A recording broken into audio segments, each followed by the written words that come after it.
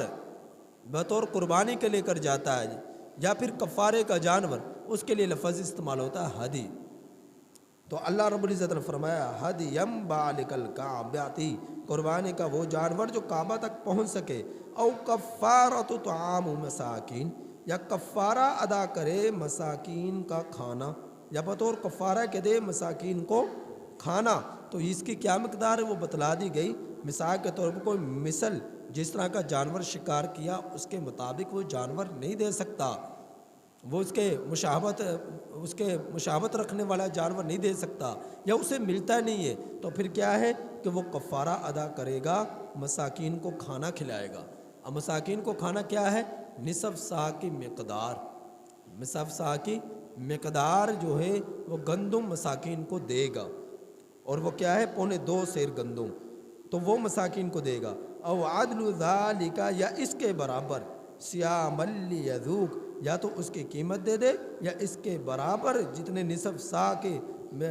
گندم آتی ہے وہ ان کو دے دے، یا پھر کیا کرے صیام لیذوق وبال امری، صیام روزہ، یا پھر روزہ رکھے، یعنی ایک جانور جو شکار کیا اس ایک جانور کی وہ بطور قربانی کے کفارے کے جانور نہیں دے سکتا، یا قیمت نہیں دے سکتا بطور کفارے کے، پھر کیا کرے روزہ رکھے۔ ایک جانور شکار کیا، ایک جانور کے بدلے میں ایک روزہ،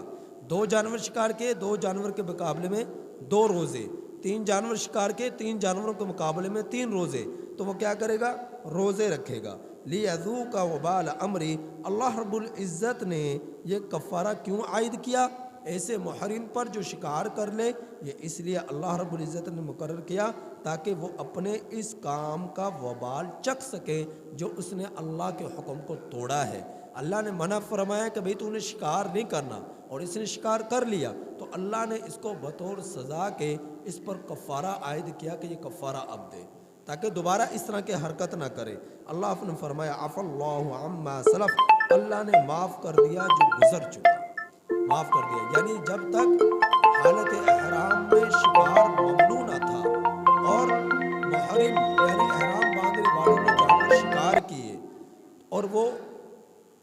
یہاں تک کہ اللہ کا حکم نازل ہوتا شکار کے ممانعت کا، اس سے پہلے ہی وہ وفات پا گئے، اس سے پہلے وفات پا گئے، یا پھر وہ ایسا ہوا کہ حالت احرام سے پہلے تو شکار ممنوع، ممانعت سے پہلے تو شکار کرتے رہے، جب ممانعت ہوئی پھر رک گئے، تو اس سے پہلے جو جانور شکار کیے اور وہ دنیا میں نہ رہے، تو اللہ رب العزت نے فرمایا میں نے ان تمام کو معاف کر دیا، ان سے اس کی پکڑ نہیں ہوگی، گرفت نہیں ہوگی۔ پھر آگے فرمایا وَمَنْ عَادَ فَيَنْتَقِمُ اللَّهُ مِنْهُ، اور جو شخص پھر یہ کام کرے گا، یعنی کفارہ ادا کر دیا، ایک مرتبہ شکار کیا اور شکار کرنے کے بعد پھر اس نے کفارہ ادا کر دیا، لیکن وہ بار بار اس طرح کی حرکتیں کرتا ہے حالت احرام میں کہ اللہ ممنوعات احرام کا استعمال کرتا ہے، جانوروں کا شکار کرتا ہے، تو اللہ رب العزت فرما رہے پھر میں اس سے انتقام لوں گا۔ وَمَنْ عَادَ فَيَنْتَقِمُ اللَّهُ مِنْهُ، اور جو شخص پھر یہ کام کرے گا تو اللہ رب العزت اس سے انتقام لے گا، انتقام لے گا۔ یا کسی نے کوئی جانور شکار نہیں کیا اور وہ جان بوجھ کر پھر اللہ کے اس حکم کو توڑتا ہے، تو اللہ جبکہ اسے معلوم بھی ہے کہ اللہ نے منع فرمایا، تو اللہ تعالیٰ اس سے انتقام لے گا۔ واللہ عزیز ذو انتقام، اور اللہ تعالیٰ زبردست انتقام لینے والے ہیں۔ تو ان آیات کریمہ میں محرمات وقتیہ کا بیان فرمایا کہ جو ہمیشہ کے لیے چیزیں تو حرام نہیں ہیں، لیکن فی الوقتی طور پر وہ حرام ہوتی ہیں، ممنوع ہوتی ہیں حالت احرام میں، اللہ نے اس کا بیان فرمایا۔ اور ان ممنوعات احرام میں سے ایک شکار ہے، تو شکار جو ہے نہ تو کرنا، نہ شکاری جانور کو ذبح کرنا محرم کے لیے جائز نہیں ہے۔ اگر کوئی کرے گا تو پھر کیا ہے اس کو کفارہ دینا پڑے گا، اس کو کفارہ دینا پڑے گا۔ اللہ تعالیٰ سے دعا ہے کہ اللہ تعالیٰ اس آیت کریمہ کی ہم لوگوں کو کامل سمجھ نصیب